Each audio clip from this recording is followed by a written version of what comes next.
Hi friends, Jio హాట్‌స్టార్‌లో 'రాంత్' అనే Malayalam movie తెలుగులో streaming అవుతుంది. ఇది తెలుగు, తమిళ్, కన్నడ, మలయాళం, హిందీ ఆల్ లాంగ్వేజ్‌లలో స్ట్రీమింగ్ అవుతుంది.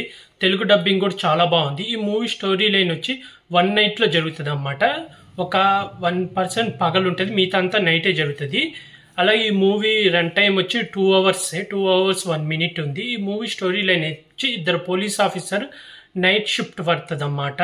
అంటే వాళ్ళు పెట్రోలింగ్ చేయాలి నైట్ షిఫ్ట్ ఊరు మొత్తం. ఆ పెట్రోలింగ్లో ఆ నైట్లో అంతా వాళ్ళకు ఎటువంటి సమస్యలు ఎదురైనాయి, వాళ్ళు మర్డర్ కేసులో ఎలా ఇరుక్కుండ్రు అనేది ఈ మూవీ స్టోరీ లైన్. మూవీ ఎలా ఉందంటే యావరేజ్గా ఉంది.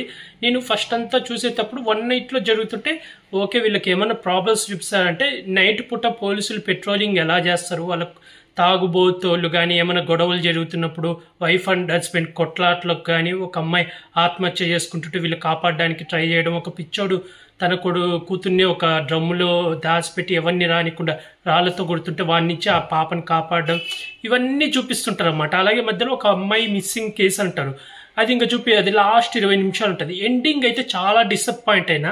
అంటే వీళ్ళు మలయాళం వాళ్ళు రియల్ లైఫ్లో ఎలా జరుగుతుందని చూపించాలి అని చెప్పి చూపించారు. కానీ ఎండింగ్ నాకు అస్సలు నచ్చలేదు. మినిమం లాజిక్ లేదు. ఒక హీరో చచ్చిపోతాడు, ఒక హీరో ఏమో జైలు పడిపోతాడు. మర్డర్ చేసింది ఎవరో అయితే పోలీసులు నిరికిస్తారు, అదే అర్థం కాలే.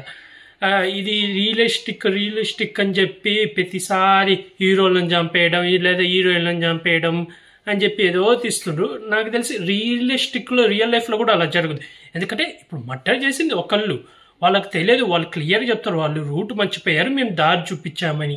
వాళ్ళ దగ్గర సాక్ష్యాలు ఉంటాయి. ఏదో ఆడియో కాల్ రీమేక్ కోర్టుకి వెళ్ళి కేసు వేస్తే అన్ని ఎంక్వైరీ చేస్తే సాక్ష్యాలతో వాళ్ళు విడుదల కూడా అయిపోతారు. అదేం చూపించకుండా ప్రాపర్గా అసలు మళ్ళీ ఆ అమ్మాయి ఏమైపోయిందో అనేది కూడా చూపించారు మనకు. అలా ఎండింగ్ అయితే డిసప్పాయింట్ అయినా. తెలుగు డబ్బింగ్ చాలా బాగుంది. యాక్టింగ్ కూడా ఇద్దరు పోలీసులు యాక్టింగ్ చాలా బాగా చేశారు. వాళ్ళ పర్సనల్ లైఫ్లు కూడా మధ్య మధ్యలో చూపిస్తూ మిగతా క్యారెక్టర్స్ అన్నీ అలా వచ్చిపోతుంటాయి. వాళ్ళ వరకు యాక్టింగ్ బాగా చేశారు. డైరెక్షన్ బాగుంది, కానీ నాకు ఎండింగ్ అయితే అస్సలు నచ్చలేదు. అన్యాయంగా ఒక పర్సన్ సూసైడ్ చేసుకున్నట్టు చనిపోయినట్టు క్రియేట్ చేశారు. అదైతే నాకైతే అస్సలు నచ్చలేదు. ఈ మూవీ ఎవరైనా చూడాలంటే డిజ్నీ ప్లస్ హాట్‌స్టార్‌లో స్ట్రీమింగ్ అవుతుంది, చూసేయండి ప్లస్. ఆల్ లాంగ్వేజ్లలో ఉంది. తెలుగు డబ్బింగ్ కూడా చాలా బాగుంది. ఈ మూవీకి నేను రేటింగ్ వచ్చి 5కి 2.5 ఇస్తున్నాను. అలాగే ఇలాంటి మూవీ రివ్యూస్ కానీ వెబ్ సిరీస్ రివ్యూస్ కానీ కావాలనుకుంటే నా యూట్యూబ్ ఛానల్ని సబ్స్క్రైబ్ చేసుకోండి friends. Like, share, comment, subscribe friends. Bye.